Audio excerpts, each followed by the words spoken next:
जय हिंद। स्वागत है आपका लाइव टाइम में। मैं हूं आपके साथ संजय यादव। मुंबई हाई कोर्ट में फिर से सुशांत सिंह राजपूत और उनके मैनेजर दिशा सालियान की मौत के मामले में पीआईएल दाखिल की गई है।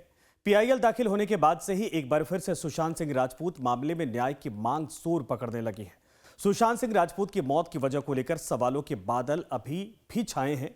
क्या सच में यह आत्महत्या थी या फिर किसी बड़ी साजिश का यह हिस्सा था? इस सवाल का जवाब शायद अब जल्द ही मिल सके। Supreme court and high court litigants association of India की ओर से याचिका दाखिल की गई है, जिसमें सीबीआई से इस केस में महाराष्ट्र के ही एक पार्टी के युवा नेता को गिरफ्तार करने और उनसे पूछताछ करने का आग्रह किया गया है। इस याचिका के बाद से सुशांत सिंह राजपूत के पिता के सिंह को न्याय की उम्मीद जगी है और उनका कहना है कि उन्हें पूरा भरोसा है कि अब इस मामले में सच्चाई दुनिया के सामने आ जाएगी। लेकिन अब आपको बता दें कि सुशांत सिंह राजपूत को लेकर अब तक क्या क्या हुआ, उसकी पूरी डिटेल आप एक बार फिर से समझिए। दरअसल सुशांत सिंह राजपूत 14 जून 2020 को मुंबई स्थित अपने घर में मृत पाए गए थे।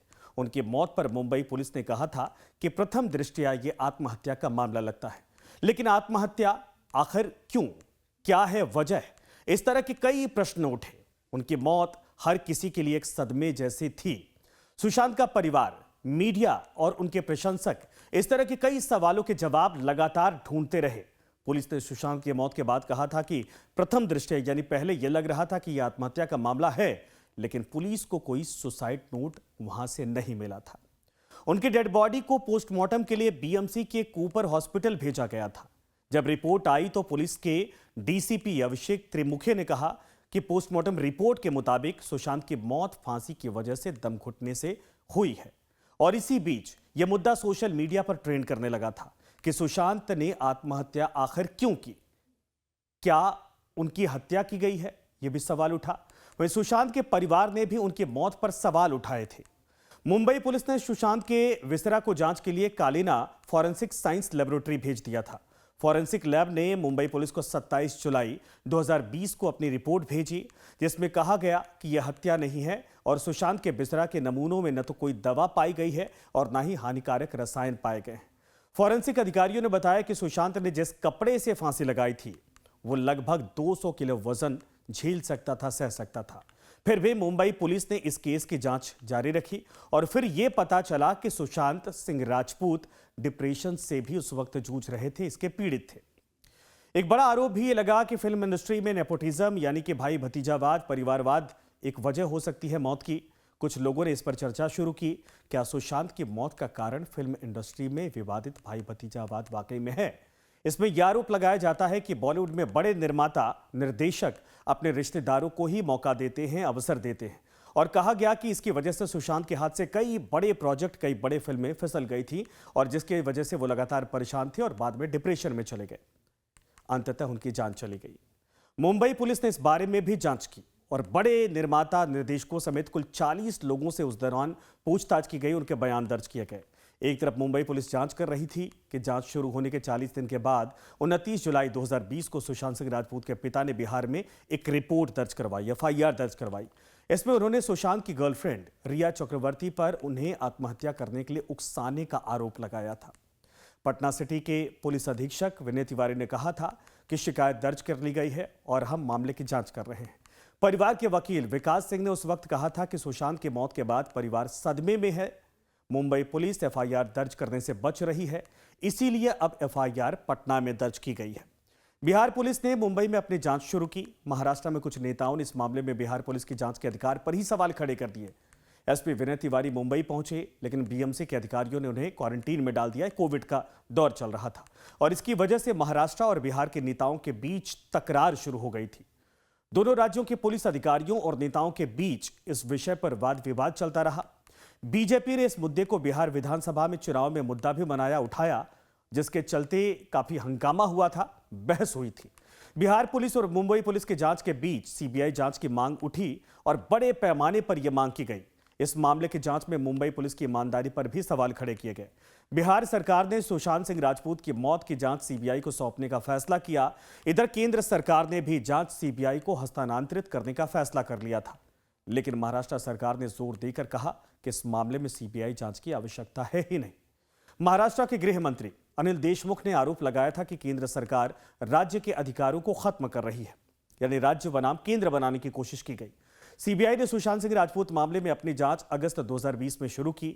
4 सदस्यीय टीम जांच के लिए मुंबई पहुंची। सीबीआई ने सुशांत सिंह राजपूत की गर्लफ्रेंड रिया चक्रवर्ती, सुशांत के रूममेट सिद्धार्थ, उनके कुक नीरज सिंह और सहयोगी दीपेश सावंत समेत कई लोगों के बयान दर्ज किए थे उस वक्त जब यह जांच पड़ताल चल रही थी।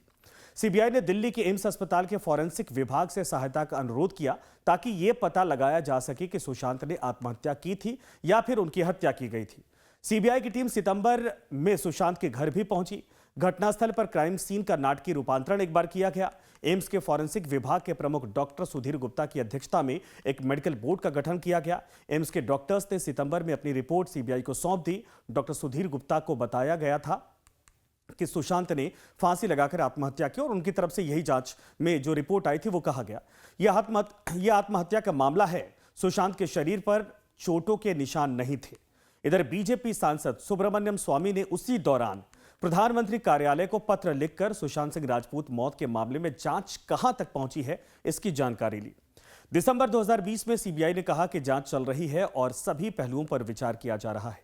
सुशांत के परिवार ने आरोप लगाया कि रिया ने 15 करोड़ रुपए की हेराफेरी की है, जिसे लेकर प्रवर्तन निदेशालय ने prevention of money laundering act यानी कि पीएमएलए के तहत मामले की पूछताछ शुरू कर दी। इस बात की जांच की गई कि क्या वाकई मनी लॉन्ड्रिंग की गई है। ईडी ने जांच के लिए रिया चक्रवर्ती को तलब किया।